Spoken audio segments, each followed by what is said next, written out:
طلباء کرام، اگر آپ نے ہر عربی جملے کی ترکیب سیکھنی ہے تو آپ نے بالکل صحیح جگہ پر رابطہ کر لیا ہے۔ اللہ کے کرم سے آپ میری 6-7 ویڈیو دیکھ لیں، تقریباً ہر عربی جملے کی ترکیب آپ کر سکیں گے۔ عزیزان محترم، درایت النحو میں لکھا ہے علم نحو کا دوسرا نام علم الاعراب ہے۔ علم نحو کا دوسرا نام علم الاعراب ہے۔ چونکہ علم نحو میں بہت زیادہ فوکس اعراب پر کیا جاتا ہے، علم نحو میں بہت زیادہ زور اعراب پر ہی رکھا جاتا ہے کہ یہ کلمہ مرفوع کیوں ہے، منصوب کیوں ہے، مجرور کیوں ہے، کلمہ کس محل میں ہے۔ تو سب سے پہلے جب آپ ترکیب کریں گے، آپ کسی عربی جملے کو پڑھیں گے یا کسی عربی جملے کو لکھیں گے، تو سب سے پہلے جو ضروری چیز ہے وہ یہ ہے کہ آپ نے غور کرنا ہے یہ کلمہ جو میں پڑھنے لگا ہوں، لکھنے لگا ہوں، یہ معرب ہے یا مبنی۔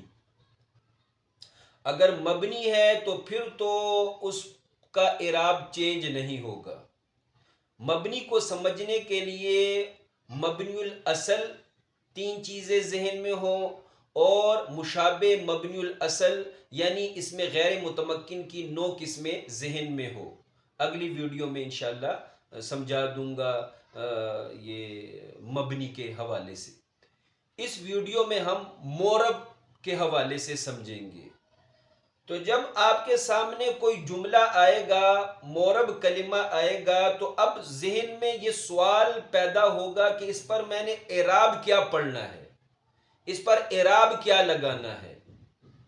تو اقسام اعراب کے اعتبار سے اس میں متمکن کی 12 قسمیں ہیں۔ کلمے کا اعراب حرکت سے آئے گا یا حرف سے بدلے گا یا تقدیراً بدلے گا یا ان تینوں میں مخلوط ہو کر اعراب بدلے گا۔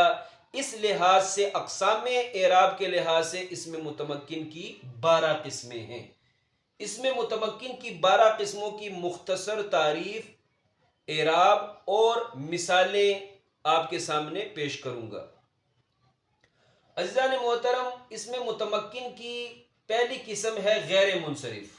غیر منصرف اس اسم کو کہتے ہیں جس میں منع صرف کے 2 سبب ہوں یا پھر غیر منصرف کے 9 اسباب میں سے ایک ایسا ہو جو 2 کے برابر ہو۔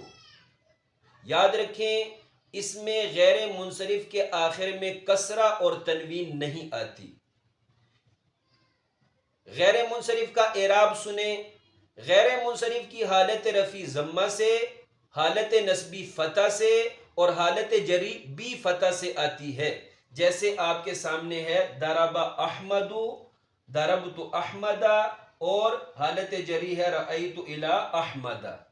حالت رفع احمد، نصبی احمد اور جری بھی احمد۔ اس میں متمکن کی دوسری قسم ہے مفرد منصرف صحیح۔ مفرد منصرف صحیح اس اسم کو کہتے ہیں جو ایک چیز پر دلالت کرے اور وہ اسم غیر منصرف نہ ہو اور اس کے آخر میں کوئی حرف علت بھی نہ ہو، جیسے رجل، زید، کتاب۔ مثالیں آپ نے خود ڈھونڈنی ہے۔ اس میں متمکن کی 12 قسموں پہ میں ایک ایک مثال دوں گا، آپ نے خود مثالیں پھر جو ہے نا ڈھونڈنی ہے اور اس پہ خوب آپ نے پریکٹس کرنی ہے۔ عزیزان محترم، مفرد منصرف صحیح، جاری مجرا صحیح اور جمع مکسر، ان تینوں کا اعراب اکٹھا بتاؤں گا۔ تیسرے نمبر پر اس میں متمکن کی قسم ہے جاری مجرا صحیح، یعنی قائم مقام صحیح کے۔ قائم مقام صحیح کے اس اسم کو کہتے ہیں جس کے آخر میں واو یا ما قبل ساکن ہو، جیسے دلون، ذبیون۔ اس میں متمکن کی چوتھی قسم ہے جمع مکسر۔ جمع مکسر اس جمع کو کہتے ہیں جس میں واحد کی شکل سلامت نہ ہو، جیسے رجال، اس میں رجل کی شکل سلامت نہیں ہے۔ کتب، اس میں کتاب کی شکل سلامت نہیں ہے۔ تو سنیے، مفرد منصرف صحیح، جاری مجرا صحیح اور جمع مکسر، ان تینوں کا اعراب حالت رفع ضمہ سے، حالت نسبی فتح سے اور حالت جری کسرہ سے آتی ہے. ان تینوں کو معرب بحرکات ثلاثہ بھی کہا جاتا ہے. مفرد منصرف صحیح کی مثال حالت رفیع میں رجل، نسبی میں رجلن، جری میں رجلن. جاری مجرا صحیح حالت رفیع میں ذبیٌ، حالت نسبی میں ذبین، حالت جری میں ذبین. جمع مکسر حالت رفیع میں رجالن، حالت نسبی رجالن، حالت جری رجالن. اس میں متمکن کی پانچویں قسم ہے جمع مؤنث سالم. جمع مؤنث سالم اس جمع کو کہتے ہیں جس میں واحد مؤنث کی شکل سلامت ہو اور اس کے آخر میں الف اور تائے طویلہ آتی ہے، لیٹی ہوئی تا آتی ہے، جیسے مسلماتن. جمع مؤنث سالم کا اعراب یہ ہے کہ حالت رفیع ضمہ سے اور حالت نسبی اور جری کسرہ سے آتی ہے. جیسے حالت رفیع میں ضربت مسلماتن، حالت نسبی میں مسلماتن اور حالت جری میں بھی مسلماتن. عزیزان محترم، اس میں متمکن کی چھٹی قسم ہے اسماء ستہ مکبرہ موحدہ. مراد یہ ہے کہ 6 مخصوص اسم جو حالت تصغیر میں نہ ہو، چھوٹا پن نہ ہو، بلکہ 6 مخصوص اسم حالت مکبرہ میں ہو اور واحد ہو، تثنیہ اور جمع نہ ہو.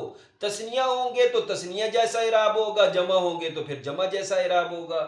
تو 6 مخصوص اسماء سے مراد ابن، اخن، فمن، حمن، ہنن اور ذو. ان 6 اسموں کو کہتے ہیں اسماء ستہ مکبرہ موحدہ. یہ 2 قیدیں ہوں گی، 6 مخصوص اسماء مکبرہ ہو، موحدہ ہو، اور تیسری قید یہ ہے کہ یائے متکلم کے علاوہ کسی اور اسم کی طرف مضاف ہو، تب ان 6 اسموں کا اعراب حرف سے آئے گا. حالت رفیع واو سے، حالت نسبی الف سے اور حالت جری یا سے بدلے گی. جیسے حالت رفیع ابو کا، نسبی ابا کا اور حالت جری ابی کا. یاد رکھیں اگر اسماء ستہ یہ یائے متکلم کی طرف مضاف ہو تو پھر اعراب تینوں حالتوں میں تقدیری ہوگا. ضرب ابی، رأیت ابی، نظرت الی ابی.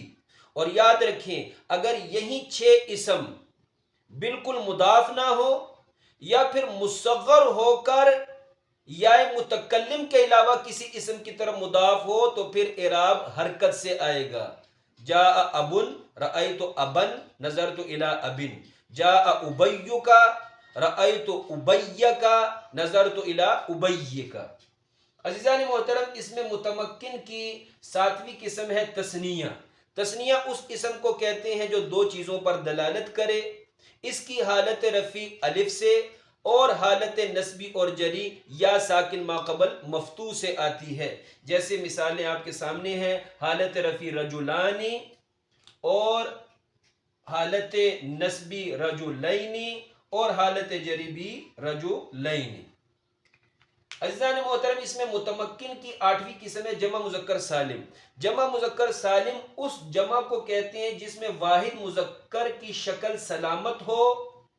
جمع مذکر سالم کا اعراب حالت رفیع واو ساکن ما قبل مضموم سے اور حالت نسبی اور جری یا ساکن ما قبل مکسور سے آتی ہے. جیسے یہ دیکھ لیں، حالت رفیع مسلمون، حالت نسبی مسلمین اور حالت جری مسلمین.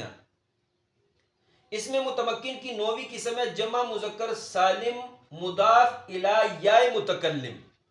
جمع مذکر سالم مضاف ہو یا متکلم کی طرف تو اعراب ہوگا حالت رفیع واو تقدیری سے اور حالت نسبی اور جری یا لفظی سے یعنی یا ظاہری سے آئے گی. جیسے آپ دیکھ لیں ضربا مسلمون، مسلمون میں